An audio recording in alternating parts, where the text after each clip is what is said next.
Hey everybody, Raul here for Bass Musician Magazine, and today we have the great honor and pleasure of catching up with an old friend and somebody who needs no introduction, and yet I will. Mighty Mike Pope, yay! Hey, yay! Like the the, Muppets. the crowds go wild. There we Yeah. go. Well, Mike, it's been a minute since we chatted. You were on our cover 2020. I know that you are a frenetic ball of energy doing stuff, so a lot has happened since then. And not the least of which being a new album release, the parts that you keep, and we definitely want to dive into that in depth. Kind of in the quick realm, because so much has happened in the world since 2020 we chatted last. Is there any significant updates in your mind that you would like to share, other than trotting along like all the rest of us, just waiting for better times? Gee whiz. Well, I've been pretty deeply ensconced in my work at Berkeley, and I became full time there starting in the fall of 2023, which is not a gigantic difference in workload actually, but it's got me doing some other, I've got some other responsibilities up there now that I didn't before. But other than that, I'm still really enjoying getting to work with the younger generation. There's some pretty amazing, pretty amazing young people out there, and a lot of whom are not just coming in with a lot of chops and a lot of flash, but a lot of whom are showing up with P basses and just throwing down really nice pocket and upright players that just swing. And it's like, wow, there's these young people are figuring out what's important. At least the young bass players are, and that's pretty encouraging. Nice. And electronics wise, because every time I hear anybody on Trickfish, I always think, well, there's Mike and his influence in that. Yeah, there's an influence there for sure. I actually sold the business to my partner, David Yates, and I sold the business in 2020 to Trickfish. And we continue to essentially consult and what have you, and Ryan and Justin will, send me a preamp or a this or that or whatever to try out and to check out and to comment on. And so I'm still in real regular contact with those guys. And I think that most of their designs are still, pretty heavily based on the foundation that I laid, but it's beginning to diverge in a good way as it evolves, So Nice. yeah, and they're doing an amazing job at that company. It's really something. They're really committed, and they keep saying no new products, and then 6 months later announcing. And I know how that goes, but they're doing some cool stuff for sure. Well, you're only as good as your most recent development, and so it is imperative to continue to evolve in all of this. So For sure. moving forward, the parts that you keep. Now, this is very interesting because right off the bat, I'm going, okay, I'm thinking jazz, but this is a whole lot more than this. This is kind of a musical melange of so much. And especially, I was just absolutely thrilled to hear your mom play piano in the last two tracks, which I have to say, now I understand why you are such a beast, because she is amazing. How could you be any less?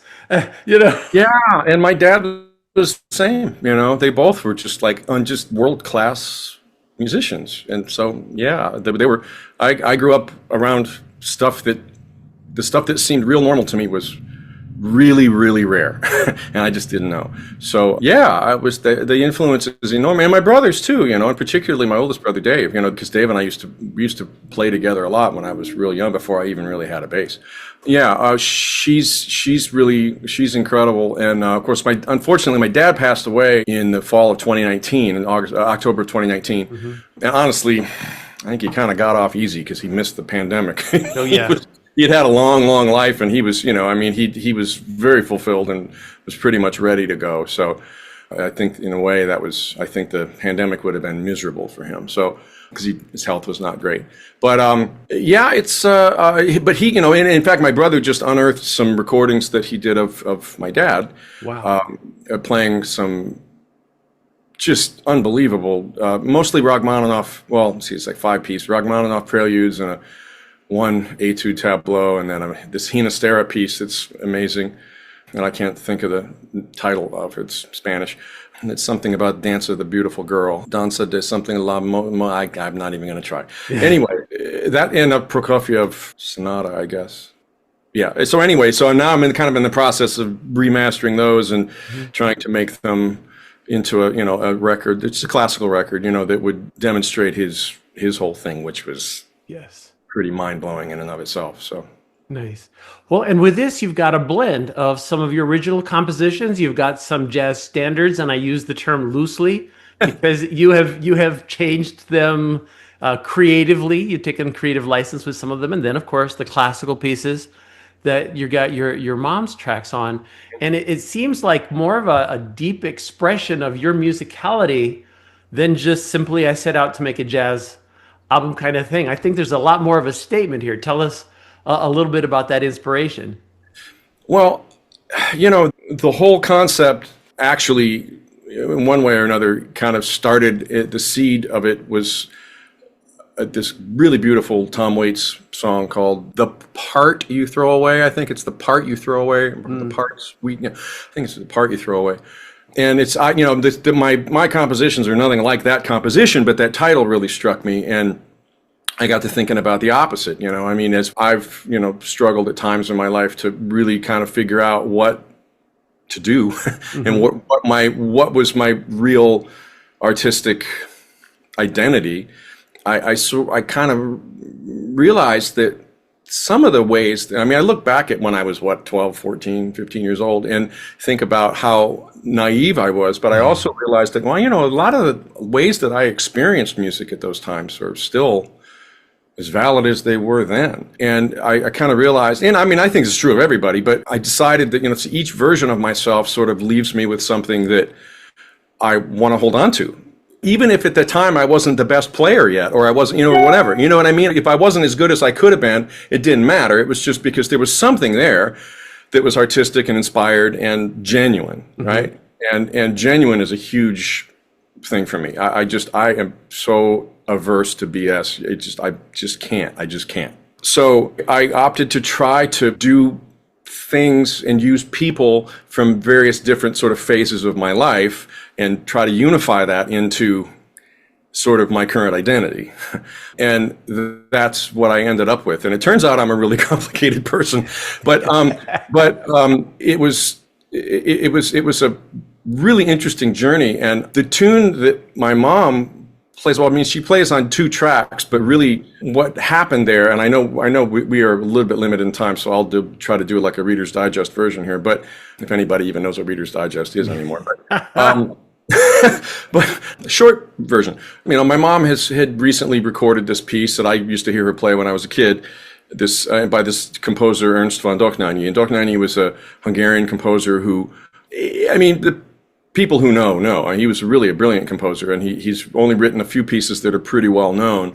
But my dad actually studied with this guy at Florida State University at the very end of his life. And my mom knew him as well. So we have a direct tie to the composer, and he even had a direct tie back to Johannes Brahms, if you can believe it. When he was 18 years old, Johannes Brahms produced his Vienna debut of his Opus 1 piece, which is a piano quintet. So anyhow, so there's a really interesting, to me, a very interesting lineage there. And I thought, wow, this is a really cool piece. And the more I listened to it, the more I thought, wow, it's got really cool twists and turns in it. And the melody's pretty strong. And I thought maybe I can do this as a jazz, like an adaptation, which I did. And then after the fact, because the piece is very sort of episodic and kind of the same themes coming back in different ways, throughout. My wife, Lydia, said, you should start it just with your mom by herself. And then, like the classical version, and then turn it into the jazz thing later. And I thought, it's a great idea. So I did. And she also suggested, why don't you try to do like a slick production thing where it sort of sounds like it sounded when you were a kid. You're hearing music off in the distance and doors closing and opening and yada, yada, and you walk closer to the piano. And so I did my best to, I'm not a Foley engineer for movies, but, I did my best to get that as good as I could. And I think it's pretty good. So that worked out great. And then I kind of realized by accident that, wow, actually, if I took her whole performance, I time stretched it and all that, and I dropped it into my Pro Tools session, and I realized, holy crap, the whole thing still fits underneath all the stuff that all the jazz musicians were playing. Yeah. Like, this is amazing. So, but it sounded really weird because it was like it's time stretch piano. It sounds crazy. So I flew to Atlanta. I gave my mom a set of headphones. I play the piece along with this recording, which she did. And then I put it all together.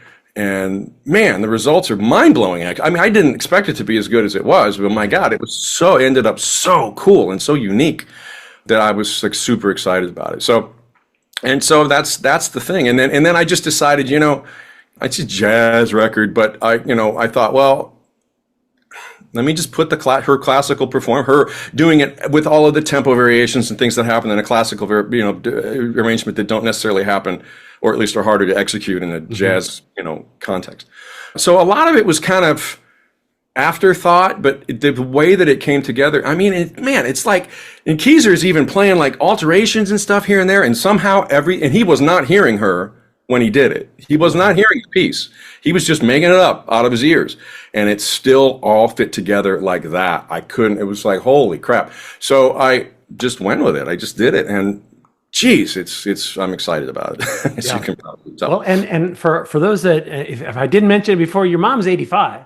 So this is,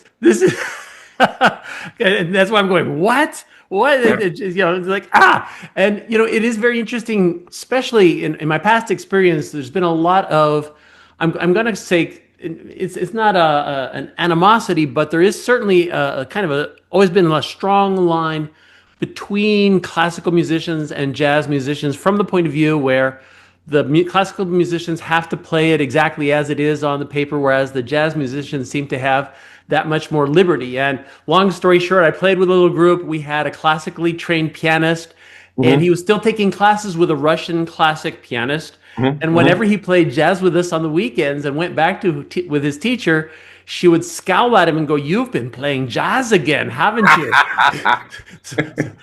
Well, yeah. I mean, that whole thing is kind of fraught, I think. And I know that.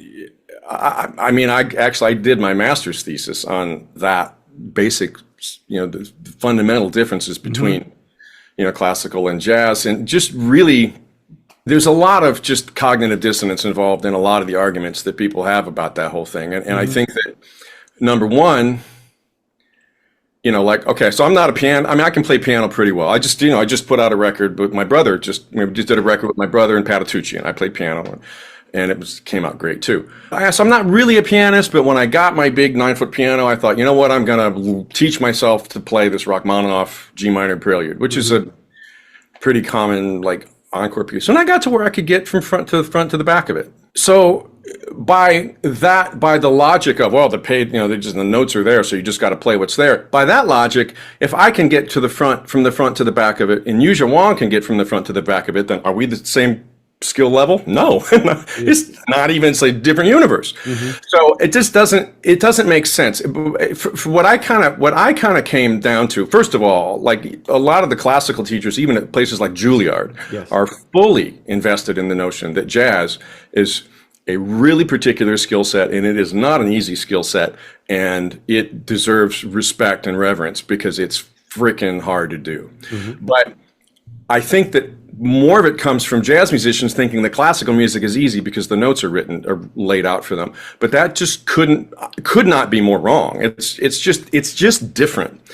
And in my opinion, well, not my opinion, but I just sort of came with the theory or the idea that classical music really relies on interpretation.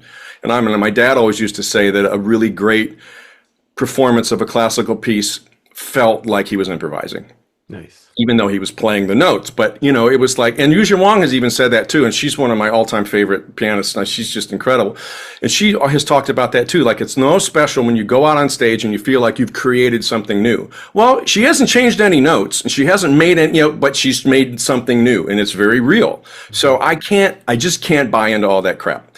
I think that in my paper, one of the sort of the ideas that I posited was that, well, if interpretation is the thing in classical music, then in jazz, interpretation that includes the notes. You interpret using the notes that you would choose to use, and you don't do that in classical music. But God knows if all you think there is to music is notes, then you're missing a lot. missing an awful lot. Like you're missing probably 90% of it. So yeah, I in the pedagogy of it is interesting too, because in classical pedagogy you've got you start off your little kid, you get the little John Thompson books, and you play to the zoo, blah blah blah, whatever, and then you get.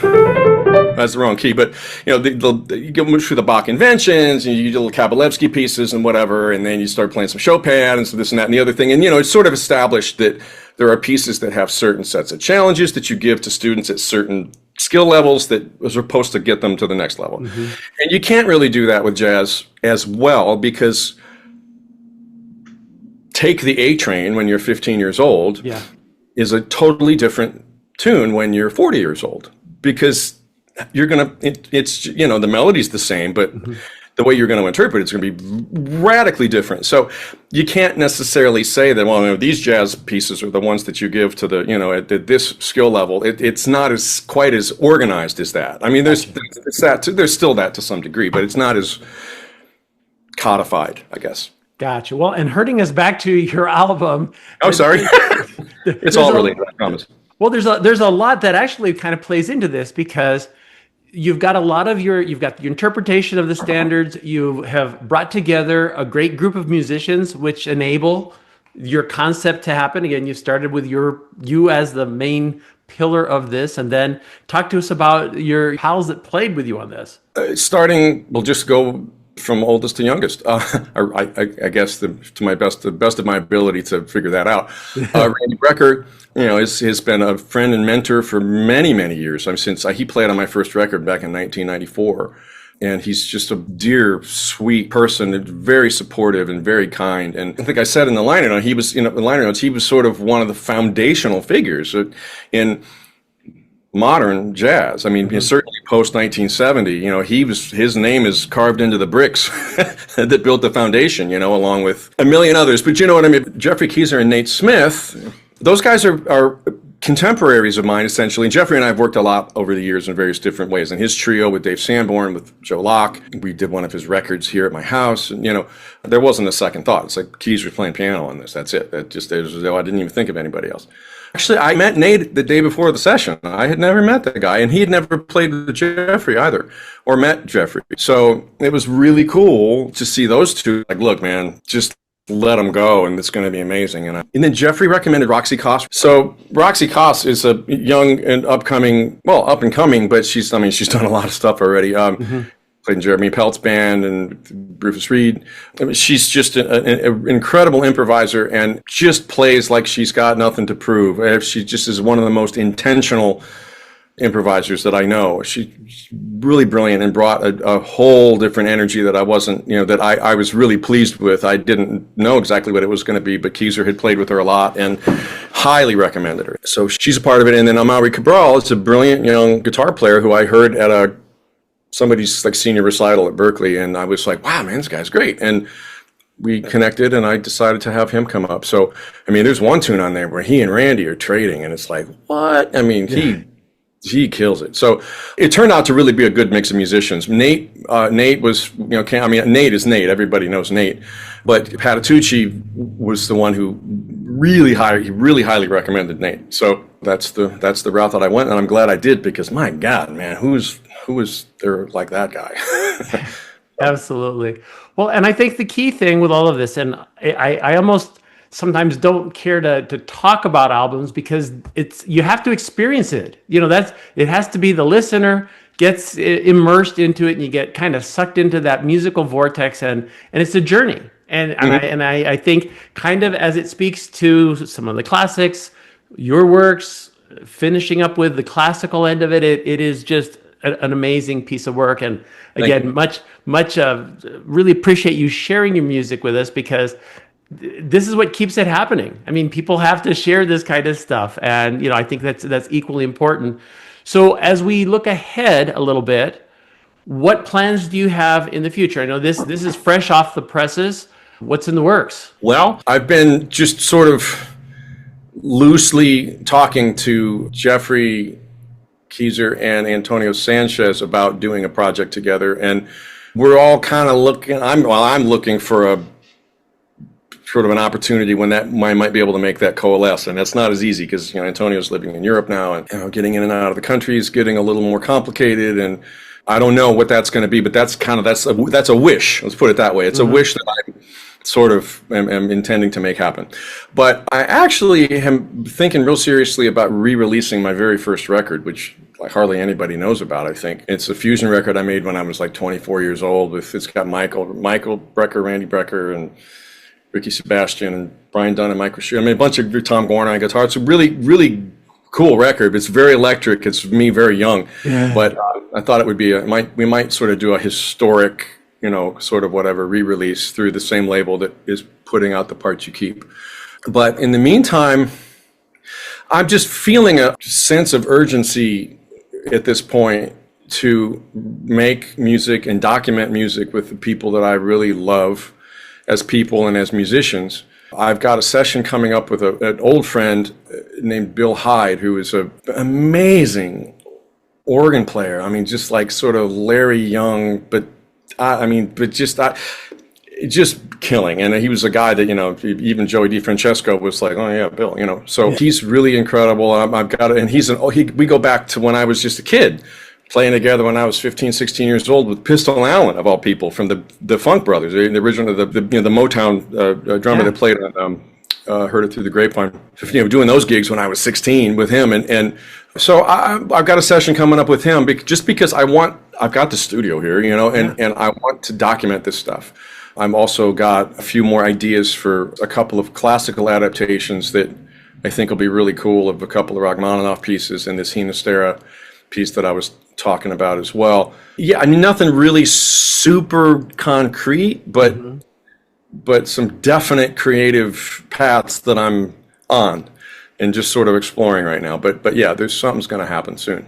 Very nice. Very nice. Well, Mike, we definitely appreciate you touching base with us. If people want to know what you're up to, because it sounds like there's always something going on, where's the best place for them to look? Well, if I ever get my website updated again, Mike at MikePopeJazz.com.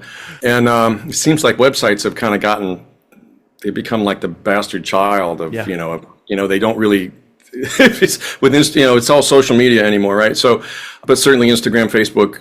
And if I can I need to get a hold of Mike Ricci somehow from All About Jazz, because I'm unable to get into my account and can't get the site to work right for me. So I haven't been able to update my password. I want to start. I need to put stuff on there too, because that's all going to go onto the Origin Records site as well. So yeah, I mean, I want to try to get it updated in that way too. But yeah, there are more. I do have a gig coming up in, well, I don't know when if this is going to be out before the 15th of August, but I do have a gig on the 15th of August at this place in Baltimore called Andy Music, with a few local guys here, Charles Wilson, Derek Michaels, and Savino Palumbo at drums, saxophone, and piano, respectively, and my good friend Gumbi Ortiz, who I played with in Al Di Meola's band, and he's flying up from Tampa. He's going to play percussion with us. That's going to be a hell of a gig, actually.